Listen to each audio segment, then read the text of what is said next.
Tonight I'm going to be talking about Ubuntu, the Ubuntu philosophy and how it brings us together as a community. How we are interconnected and how we are proactive. If we are intentional, we can actually connect in such a way that we can build communities no matter where we are. Even if we're away from our villages, away from our tribes, away from our places of birth.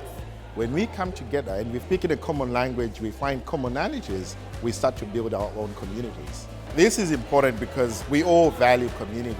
We all belong, we want to have a sense of belonging, and we find that in our communities. And one of the things that I've realized is that the moment you feel like you don't belong, that's when you're detached from your community, and that can be very, very difficult for anyone really. Now, this is important for future development because this is what we share with our young ones, right? They are growing up in these communities and we don't want them to lose their identity because we come from places where we also have rich cultures and we want them to have a sense of belonging even if they are here, even when they are here. The significance of tonight's events is that it's looking at what are the strengths of the African Australian community and look at the strengths and then help develop the community, flourish, and also inspire other young people who's coming up in terms of business aspiration, mentoring, and also creating opportunities for people who are interested in business as well. And also on the other end, you want to make sure that the social cohesion is happening, that African Australian community flourishing, growing, also interacting, collaborating with other community groups, and really that sense of belonging of what it means to be Australian. I want to see people saying, oh, I met the African Aussie guy, which becomes a very natural thing rather than saying, oh, you're African. No, you're African Australian now.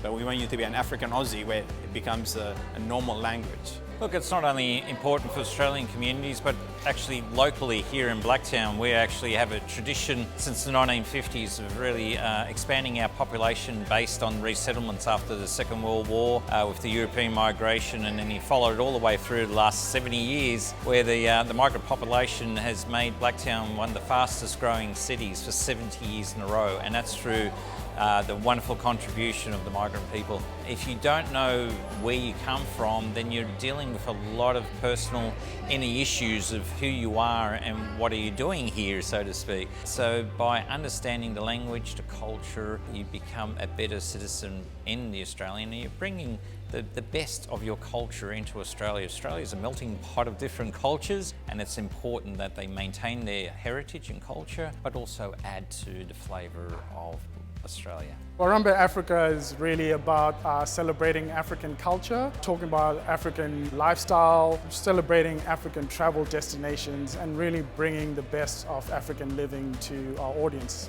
Warumba Africa is a magazine that's published online, and we published in English, and the reason we're doing that is to reach the widest possible audience, particularly in the diaspora. We want to make sure everyone's getting access to our African lifestyle content. Another important reason why we're publishing in English and online is that we want to reach the young Africans out there, particularly in the diaspora.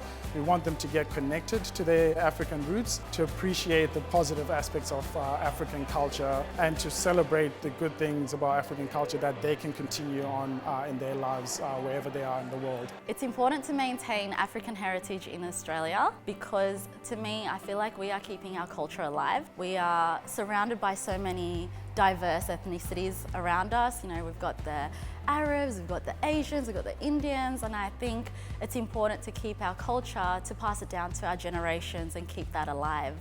I have a 3.5-year-old myself, and he gets his hair braided and he goes to a school where it's super diverse, and I really want to fulfill his future with so much African culture so that he can then pass it down to his children as well.